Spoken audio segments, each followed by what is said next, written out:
taas rubriigiga ausad jutud FitLapiga. Ehk siis meie kliendid saavad meile saata enda anonüümseid küsimusi, muresid, mõtteid ja meie jagame siis nõu ja soovitusi. Mina olen Berit. Rene. Ja alustame. Ma loen siis ette, teen otsa lahti. Loe ette.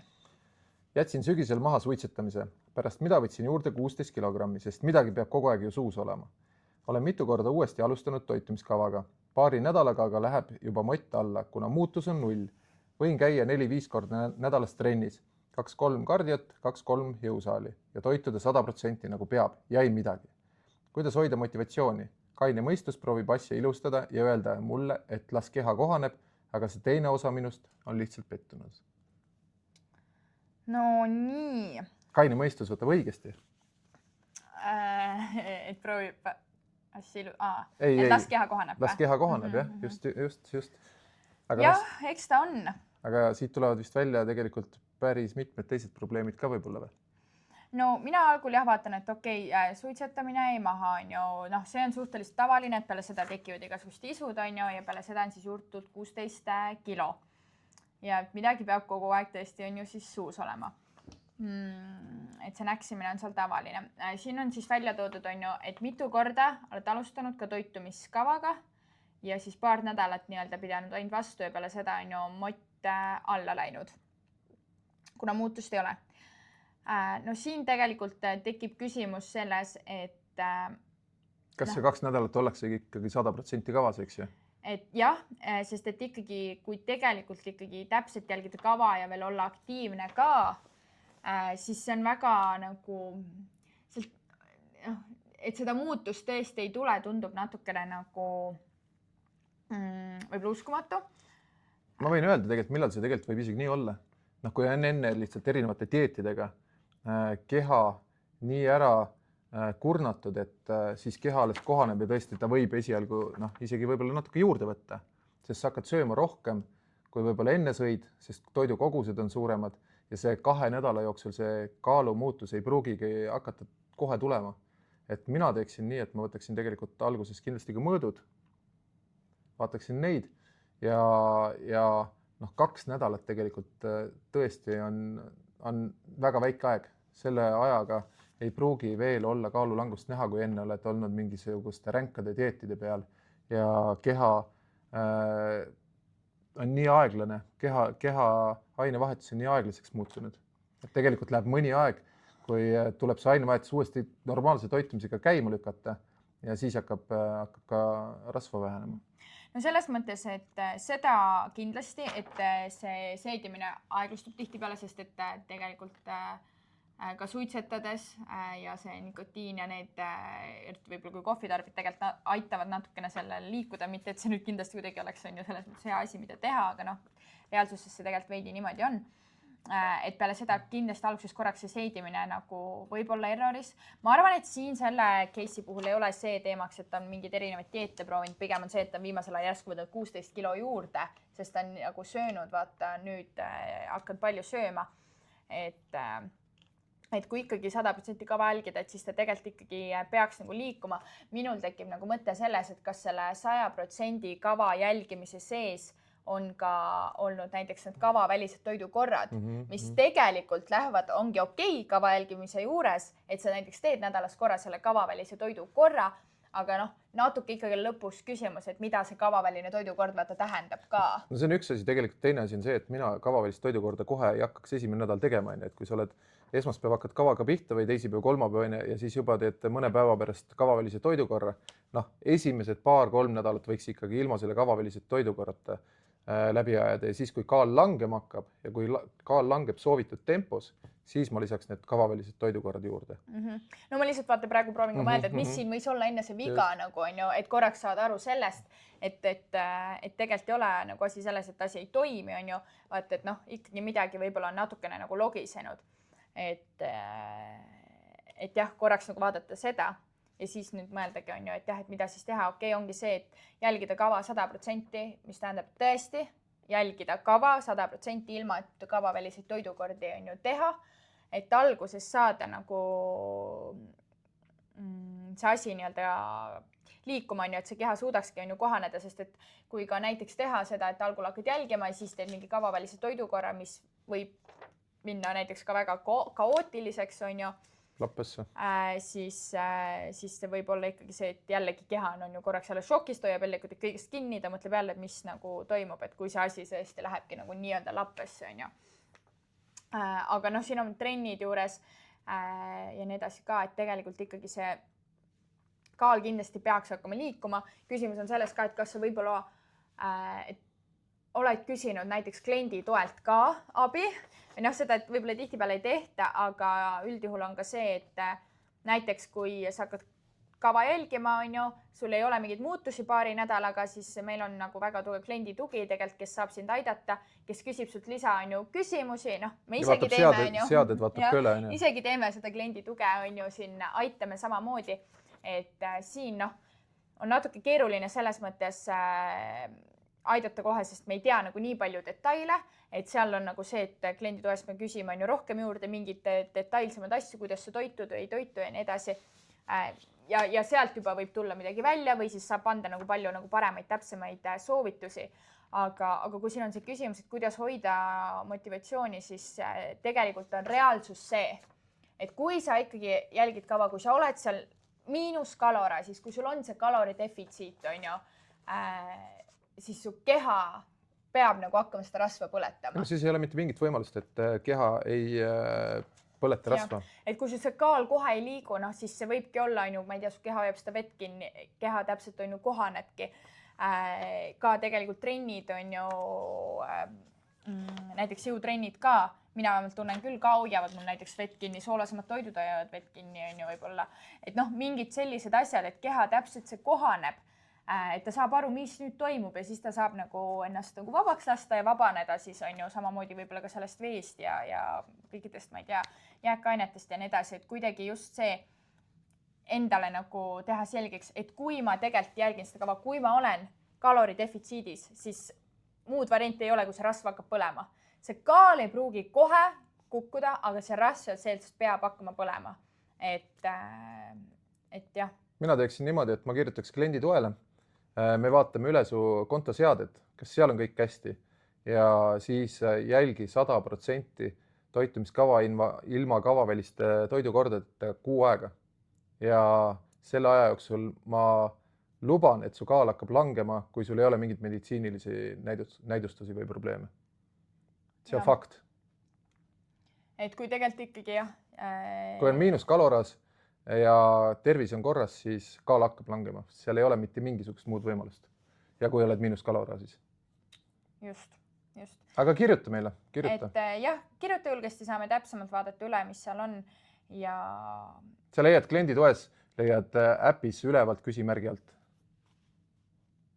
Jah, et jah, seda esiteks teha ja tõesti jah, proovida ikkagi sellel veel kaine mõistusel siis üle olla. Et ma saan aru, et tegelikult sa ka saad aru, on ju, et täpselt võibki olla see, et keha kohaneb, on ju, asjad võtavad aega, et las see kaine mõistus nagu jääb veel peale, on ju, et ära anna kuidagi kohe alla või jah, et see on nagu kuidagi lihtsalt niimoodi, et seal ei ole tegelikult muud varianti, kui sa nagu toimetad nii-öelda plaani järgi, on ju, sul ei ole teist varianti, et see kaal ikkagi hakkab liikuma. Kaine mõistus võidab. Kaine mõistus tihtipeale ei võida kahjuks, aga kaine mõistus on Võiks see, võita. mida tuleb tegelikult kuulata. Ja. Okei, vaatame edasi või? Jah. Nii, ma loen siis. Kuidas tasuks sööki jagada või näljatundega hakkama saada, kui on vaja olla 24 tundi üleval? Saan aru, et päevakaloraaž ongi ette nähtud 24 tunni peale, kuid tavaliselt inimene ju magab ja see jaguneb 16 tunni peale. 12 tunni peale kardan, et läheb kõht väga tühjaks ärkvel olles. Mõtteid ideid, mida teha? Saan aru, ma algul arvasin, et võib-olla on tegemist näiteks mingi vahetustega tööga, kus ta on 24 tundi järjest tööd, aga siin ta nüüd lõpuks kirjutab, et ma kardan, et 24 tunni jooksul läheb kõht väga tühjaks, kui ärkvel olla. Et kas ta siis tegelikult ei olegi nagu vahetustega tööl, vaid tal tuleb mingi nüüd 24-tunnine challenge või midagi, kus kohas ta peab üleval olema ja siis ta tahab ette teada, et mida peaks tegema või? Tead, mina olen ka natuke segaduses. Ma ikkagi arvan millegipärast, et ta ikkagi on see tihedam asi, mida ta peab olema, et kui ta on ainult ühe korra 24 tundi, siis tuleb ära kannatada lihtsalt, on ju? Siis see on jah, ühe päeva probleem, ma arvan, siis see nagu võib-olla ei ole tegelikult päris suur nagu mure. Aga kui on kogu aeg, siis tegelikult tõesti tekib küsimus, et millega sa tegeled natukene, sest et õdedel vist on ka 24 tundi, aga nad äkki, kas nad on vahepeal ikkagi mingi uneaeg või? Ja õdedel, ma ei tea, kas on on vist ikka või? Ma ei teagi, aga ma tean, et kindlasti kiirabidel on ju ja mingitel sellistel vist isegi päästeametite omadel ja okei, ja mingitel valvuritel ma tean ka, ma tean turvameeskonda on ju, kellel on, aga neil on alati võimalus ikkagi seal vahepeal nagu puhata, magada, et nad on tiimiga, nad kuidagi vahetavad. Tead, nad magavad paari tunni kaupa minu arust, mitte ei ole niimoodi, et neil oleks seal 8 tundi järjest, mis tähendab seda, et nad ikkagi enamus aega on nagu neil ei ole niisugust pikka magamist, on ju. Aga no siis on ikkagi lihtsam, et 24 tundi järjest üleval olla on ikkagi nagu, ma ei tea, päris tegelikult üldsegi nagu kurnav, aga okei, oletame, et tõesti ta peabki olema 24 tundi üleval, mis iganes see töö või põhjus on ju on, et kuidas seda siis ikkagi jagada. Tegelikult nagu kahjuks on see, mitte kahjuks, aga et siin ei olegi mingit väga head lahendust, sest inimene ei olegi loodud tegelikult olema 24 tundi üleval. Ehk siis... No mis mina teeks? Ma teeks toidukordasid teeks pooleks. Et kui praegult on 4 toidukorda, siis mina reaalselt teeks selle vähemalt 6. Ehk siis võib-olla lõunasöögi ja õhtusöögi teeks ka veel pooleks. Et 5 korda võib-olla isegi jääb väheks, kui 24 tundi järjest on vaja üleval. Ma isegi teeks veel rohkemaks. Kui on 6 korda, võib-olla on okei, iga 3,5 tundi tagant süüa. Ei ole hullu ju. Jah, 4. Jah, kui on 6. Aga ühesõnaga mina teeks ka ikkagi niimoodi, et toidukorrad küll jah, lähevad selle tõttu on ju väiksemaks, aga sa saad ikkagi tihedama aja tagant süüa. Ja mina ka poolitaks ikkagi toidukordi ja proovikski teha, siis kui selline asi on nagu neid, meil on tegelikult hästi mahulisi toidukordi, milleks on näiteks supid, on ju. Salatid mingisugused, eks ju. Ongi supid ja salatid, mida ma luban, et sa saadki sellise portsu, et see ongi võib-olla üheks korraks tundub hull, nagu võta ette mingisugune supp. Ja kui sa paned supile mingit vabavara, salatile vabavara veel juurde, on ju, et sa saad metsiku koguse seda sööki. Ehk siis sellisel juhul mina soovitakski supid, salatid võtame nüüd ette, pane vabavara ja pooleks. Sa ise võid mõelda, kas sa tahad siis 5, 6, 7 korda võib-olla isegi on ju tegelikult täiesti tehtav. Aga jah, siin tulebki võtta mängu puhtalt need mahulised toidud, kuhu sa saad väga palju vabavara ka lisada. Ja vett tuleb juua ka, ega muud ei oskagi siin soovitada vist. Jah. Et vesi kahjuks küll kõhtu ei täida. No jah, aga vähemalt seda tunnet natuke. Põhimõtteliselt jah, minu soovitus ongi, võtad ette supid, salatid, teed korralikud portsud pooleks ja nii ongi. Jep, see läks küll lihtsalt. Läks algusest tundus raske, on ju. Alguses mõtlesin, täitsa lõpp, et kuidas nüüd 24 tundi pead vastu, aga tegelikult nii ongi. Aga ma loodan, et sa seda väga-väga palju kogu aeg pea tegema, sa kujutan ette siin kehale üsna kurnav ikkagi tegelikult nii palju olla üleval, et me peame ikka puhkama ja taastuma ja ma loodan, et vähemalt enne seda 24 tundi sa magad ja kohe, kui sul see 24 tundi, siis sa lähed ka magama, on ju, kui see on nüüd töövahetus. No see võib olla niimoodi jah, et neil on 3 päeva vaba, 1 päev on siis 24 tundi või midagi taolist. No jah, võib olla ka jah. Aga ikkagi see on jõhkralt kurnav midagi oli teha.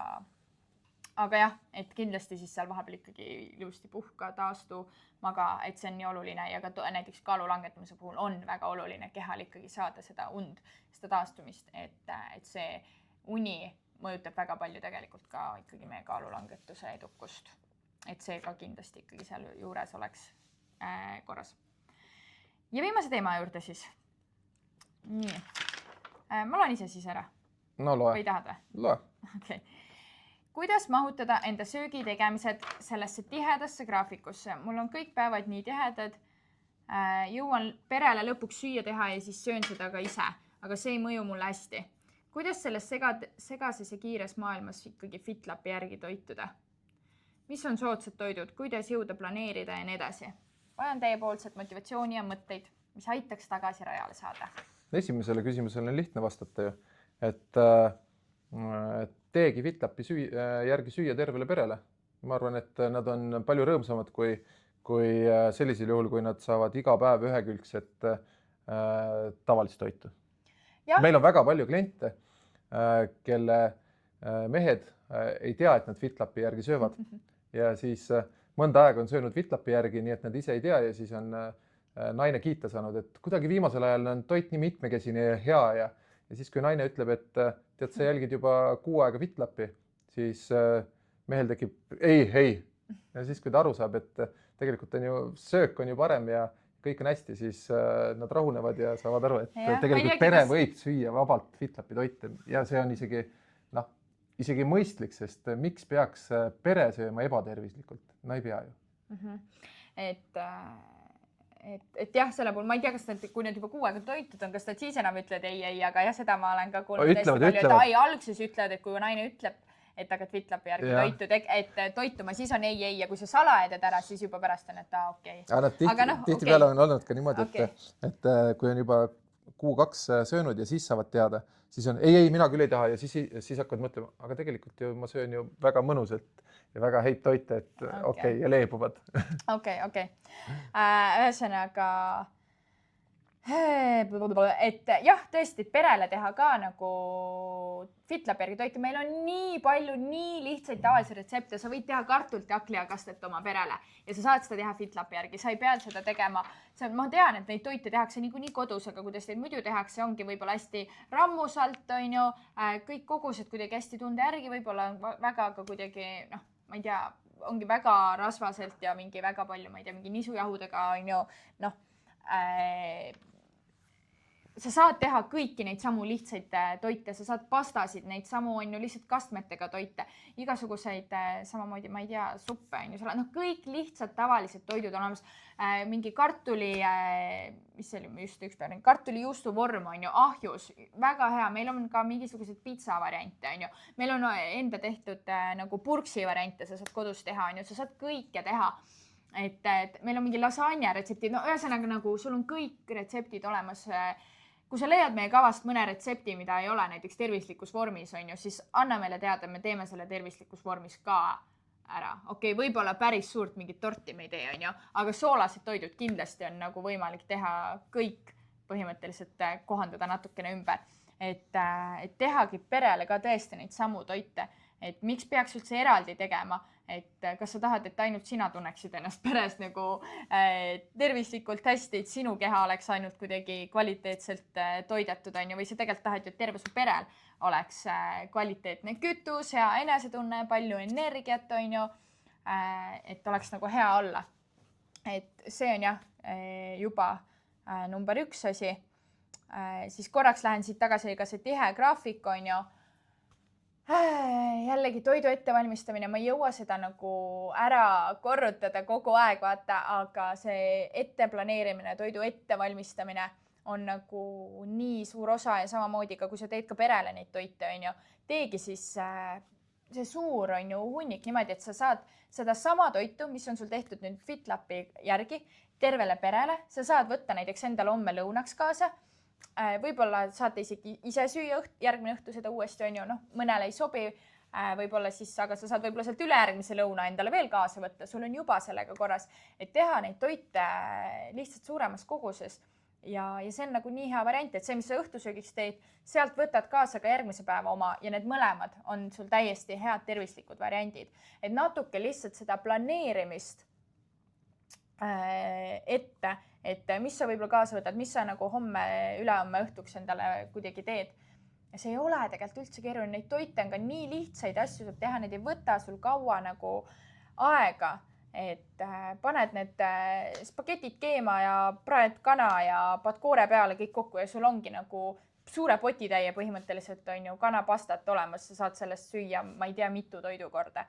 Ja kui perel teed, siis tee lihtsalt enda mitmekordne kogus ja võta endale 1 või 2 portsjonit, pane kõrvale ja ülejäänud läheb perele, eks ju. Jah, et perele on ka nagu väga lihtne teha, et eriti kui tegelikult on ju nemad, võib-olla tundub keeruline, kuidas ma sealt tõesti saan enda selle täpse koguse kätte, siis sa võtadki näiteks sealt menüüs selle kanapasta, sa teed sinna näiteks endale 6-kordse koguse, on ju, ja võtad sealt siis selle 1/3 näiteks ära, on 2 sinu portsu, sul on õhtusöök olemas, lõunasöök ja ülejäänud see hunnik potist jääb perele, söögu palju tahavad. ja ongi korras, on ju, sa said ühe hooga tehtud endale tervisliku õhtusöögi, endale tervisliku lõunasöögi ja pere on ka toidetud ja ongi kõik on ju rõõmsad. Ja võid isegi on ju veel rohkem neid koguseid ette teha. Et see, neid on nii palju lihtsalt, et ei pea nagu kuidagi üldse üle mõtlema, ei pea 10 poti panniga tegema, ei pea mõtlema ka seda, et ma teen perele nüüd siia ühe roa, endale teise roa või kui ma teen isegi sama roa, ma 2 potis keedan oma makarone ja asju ja mölle. Et tegelikult saab neid asju palju lihtsamini nagu arvutada ja teha. Et ei ole tegelikult üldsegi nii keeruline. Siin on küsitud, et mis on soodsad toidud. Kas meil praegu on olemas sorteerimine ka soodsad toitude järgi või ei ole? Meil oli küll see. Aga mis on soodsad toidud? Sa oskad öelda? No muidugi lihtsalt. Pastaroad, eks ju. Kas või ma praegu ütlesin, on ju, tõin välja kanafilee, makaronid, on ju, täistera makaronid, kanafilee ja see toidukoor. Põhimõtteliselt that's it ja sul ongi, on ju, korras toidukoor. No okei, sinna võiks ideaalis panna tegelikult natuke mingid juurikad juurde, külmutatud juurikad, täiesti okei, on ju. Paned sinna, ma ei tea, mis see poes pakike maksab, 1,52, midagi siukest, on ju. Mõtlen konkreetselt, mis on nii-öelda soodsad toidud, ja panedki sinna. Et mille järgi meil saab otsida soodsaid toite? Ma ei tea praegu, ühesõnaga, et ongi väga lihtsalt samamoodi on ju seesama mingi kartul, koor ja jällegi lihtsalt mingi hakkliha. Kartuli retseptid, pasta retseptid, need on kindlasti aga natuke täpsemalt ma arvan, on nagu talle kasulikum, kui sa ütled. Sellepärast ma mõtlen nagu peas, kui ma mõtlen, kuidas ta otsib, ma komponenti tahaks öelda, ma tahaks just, et ta saab toitumiskavast otsida mingi märksõna järgi. Kui kartuli paned otsingusse, siis sa leiad sealt väga palju retsepte ja sa näed kohe ära, mis need soodsad seal on näiteks. Nojah, aga lihtsalt mina oma peas mõtlengi, et mis ma teen, minu toidukorv on üliodav, mitte üliodav tähendab, aga nagu hästi selles mõttes lihtne ja nagu väga sarnaseid samu asju teen, on ju jällegi ongi, võtad mingi riisi, tatra, mingi liha ja paned sinna kõrvale, on ju tegelikult mingid juurikad, värsket kraami ja ongi korras. Ja sa saad vaheldada, üks päev ongi riis, tatar, kartul, makaronid ja järgmine päev ja kõrval on siis kas, ma ei tea, kanahakkliha või veishakkliha või kanafilee, on ju, mingi sisefilee, mis iganes. Et siuke mingi lihtne, täisteraline, lihtne lihaline, meil on nendega väga palju retsepte olemas. Ma retseptide nimesid kohe kõiki peast ei tule, aga selliseid variante meil on väga palju ja sinna mingi värske kraam kõrvale ja tegelikult ongi väga taskukohane menüü olemas ja on ka seal nagu seda vaheldust ja lihtsust ja need kõik on väga kiiresti ja lihtsasti tehtavad ka asjad, mis mul praegu nagu siin niimoodi pähe tulid. Ehk siis ongi lihtsalt ette vaja natukene planeerida ja teha korraga palju toidukordi. Et jah, nii ongi tegelikult. Ma tean, meil ongi olemas ka mingisugune sellise retsepti nimega nagu riishakklihaga vist midagi lihtsalt ongi. Meil on lihtsad retseptid, otsing lihtsad retseptid, kus leiab ka väga lihtsad retsepte. Kus on vähe komponente ja kindlasti ta ongi palju odavamad retseptid siis. Ehk siis retseptide lehel selline asi nagu lihtsad retseptid ja sealt sa leiadki niisugused kindlasti odavamad retseptid. Väheste koostisosadega on ju, ehk siis sa ei pea miljonit asja ostma. Ja ongi vaja lihtsalt täpselt teha ette niimoodi, et sa võtad selle sama lihtsa taskukohase retsepti ja sa teedki teda, ma ei tea, 5-6 toidukorda ja ongi õhtusöök olemas, järgmise päeva söök olemas. Võib-olla isegi ülejärgmise on ju, endale näiteks lõunad. Ja nii ongi tegelikult. Ma ei oskagi nagu see põhimõtteliselt nii ta nagu ongi. Siin sa küsid veel nii-öelda, et motivatsiooni ja mõtteid, mis aitaks tagasi rajale. Eks siis ma tegelikult tahaksin panna sind mõtlema sellele, et miks sa tahad tagasi rajale saada. Et mis see motivatsioon nii-öelda on või mis see miks on. Et kui sa selle nagu välja mõtled, tahad kergemat tunnet või tahad lastega ringi joosta või ma ei oska siit praegu sellest nii-öelda probleemist seda leida, aga kui sa selle ise üles leiad, siis on ju motivatsioon leitud ja tegelikult on ju tahe nagu rajal tagasi tulla olemas. Ja, et kindlasti see ja üldsegi on ju tegelikult tervis on ikkagi meie see raudvara või kuidas öeldakse, on ju nagu nii oluline ja see, kuidas me ennast on ju tunneme, kui hea tugev tervis meil on, see ikkagi käib nii palju selle toidulaua kaudu ja see võiks olla ka ju see, et mida sa oma perele ju samamoodi tegelikult täpselt soovid ja tahadki, on ju, nagu korraks alguses tuli jutt, et sa ju tahad, et ka su lapsed oleks, on ju, täpselt terved ja head toitu ja väärtuslikku kütust täis, mitte mingisugust, on ju, tohutult töödeldud ja suhkrut ja mingit transrasvu täis toitu, on ju, ei tarbiks. Et mõeldaks sellele, mis päriselt on ju tegelikult meile hea, meie kehale hea, meie tervisele hea, meie perele hea, on ju. Et me kõik oleksime nagu tugevad, tugeva tervisega, on ju, tugeva immuunsusega, heade harjumustega, sest et ka jällegi praegu need harjumused, mis sa kodus annad ka näiteks oma lastele, on ju ka need harjumused, millega nemad pärast kasvavad edasi, mis nemad enne kaasa võtavad. Et võib-olla mõelda ka sellele, on ju, et milliste harjumustega sa tahad, et näiteks ka on ju sinu lapsed seal üles kasvaks, kuidas nemad on ju elus edasi, ma ei tea, toituks, millised oleks nende harjumused, et nad oleksid, on ju sellised tervislikud ja hoiaksid ennast ja enda heaolu eest nii-öelda hoolitseksid ja see tuleb enamasti, põhiline osa sellest ikkagi läbi toidu. Ehk siis jah, mõelda nagu natukene ka sellele on ju kuidagi võib-olla pikemale plaanile, suuremale plaanile, et me ju teeme seda selle jaoks, et tegelikult eladagi pikalt ja kaua ja hästi ja tervelt ja elujõulisena on ju, mitte ainult see, et kiiruga saada mingid kilod maha. Et see on selline pikk mäng nii-öelda, mida me mängime ja oma täpselt nende igapäevaste otsustega me ju tegelikult mõjutamegi täpselt seda, kui tervelt, kui kaua, kui hästi me suudame nagu elada. Jah, tervis on ainuke asi, mida osta ei saa, et selle jaoks tuleb vaeva näha. Jah, nii on. Ja nagu öeldakse seda ka, et meil on elus kogu aeg 100 mure, aga kui tervis on pekkis, sul on ainult üks mure. Just. Ja see on sinu tervis. Nii et selline väike mõttekene siia lõppu. Ma loodan, et saidsite mingid häid mõtteid, et kuidas kuidagi planeerida, milliseid lihtsaid toite võib-olla teha, et ei pea keeruliselt tegema ja saab teha ilusti kogu perele ka. Vot, nii et selle teemaga lõpetame siin selle tänase saate ja näeme juba varsti jälle. Tšau! Tšau!